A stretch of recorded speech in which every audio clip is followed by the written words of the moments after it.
Silvia Durán, de Atención Primaria. Vamos a hacer la pregunta que hacemos todos los sábados desde el final de la pandemia. ¿Cómo está la atención primaria? ¿Reforzada ya?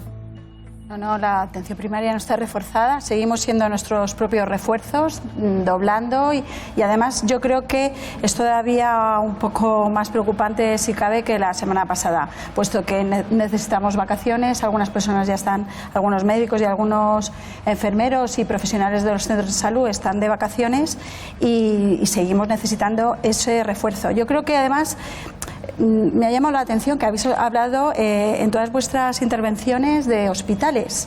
Sabed que la atención primaria es la puerta de entrada al sistema. La puerta de entrada al sistema fue la que actuó al principio de la pandemia. Prácticamente el 90% de los casos se vio en atención primaria y cuando ya se derivaron el 10% a los hospitales y se colapsó, la atención hospitalaria estaba colapsada, imaginaos cómo estaban los centros de salud. Los centros de salud que además algunos de ellos se contagiaron casi en el 100% del personal sanitario y no sanitario del centro de salud. Te quiero preguntar con algunas noticias que hemos escuchado referentes a falta de coordinación entre los rastreadores y los servicios médicos. Exacto, es decir, los servicios médicos estarían actuando como rastreadores y no tendrían mayor contacto con los que teóricamente están haciendo esta labor. Por eso la UME era una buena idea. En realidad, los rastreadores, si faltan, ¿quién suple la función de los rastreadores? Por supuesto, el personal sanitario de los centros de salud, que lo que hacemos es contactar con los allegados de la persona que tenemos sospecha, los familiares, los contactos más cercanos. Y además, es muy importante que tengamos esa información porque les seguimos en el tiempo. Esos pacientes tienen mortalidad, son conocidos en nuestra consulta. Yo tengo una consulta de 2.000 pacientes y me los conozco, casi 2.000 pacientes y me los conozco, y es muy importante que los sigamos en el tiempo. Entonces, ¿qué ocurre? Que necesitamos que los rastreadores hagan esa función más amplia, no del núcleo familiar, pero el núcleo familiar lo estamos haciendo nosotros con la carga de trabajo que ya tenemos, que no tenemos refuerzos. Los centros de salud, saber que la presión asistencial es máxima con un mínimo de trabajadores sanitarios y no sanitarios dentro del centro de salud. El consejero de Sanidad de la Comunidad de Madrid asegura que ve un cambio de tendencia y le preocupan los datos que Madrid pueda ofrecer en los próximos días. Es preocupante, totalmente preocupante. Entonces, no solo estáis hablando de que los casos son menos peligrosos o hay menos números, contamos con que el personal sanitario y no sanitario de los centros de salud están agotados. Entonces, los efectivos, que es el efectivo más importante del Sistema Nacional de Salud, que es el trabajador, es el que tiene que ser cuidado, está agotado. Con lo cual no tenemos la misma capacidad de reacción y seguimos trabajando. Así que sí. Pero hay una cuestión que te quiero preguntar también, Silvia, tiene que ver con, ¿sabemos algo ya con respecto a cómo van a convivir gripe y COVID cuando lleguen en otoño? Si una va a eliminar a la otra, si una va a facilitar coger la otra, ¿cómo? Lo que va a suponer eso a la hora de diferenciar quién tiene gripe y quién tiene coronavirus. Sí, la verdad es que el escenario que viene es aterrador.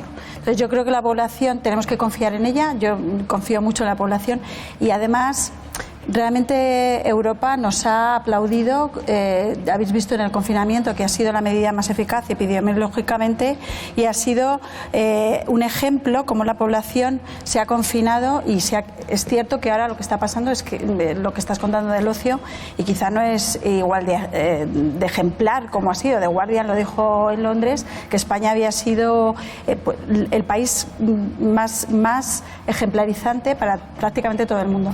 La realidad es que la gripe todos los años, ya que hay un déficit de personal sanitario en los centros de salud tan grande, es una merma para nosotros. Junto con el COVID no queremos ni pensarlo.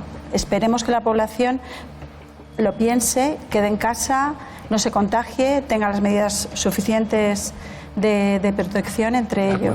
Vacunarse de la gripe. Y otra cosa, España, de hecho, ha comprado mayor número de dosis de vacuna de la gripe y desde aquí recomendamos a las personas de riesgo que se vacunen. Somos un ejemplo en vacunación. Es muy importante el mensaje que le damos a la población. Tenemos que tener confianza en las vacunas. Pasan por unos términos en España en el que las vacunas son seguras. El 90% de la población se vacuna de la gripe, aquellos que son especialmente sensibles a la gripe, personas por encima de 65 años, se vacunan prácticamente todos, el personal sanitario también. Silvia Durán, de Atención Primaria.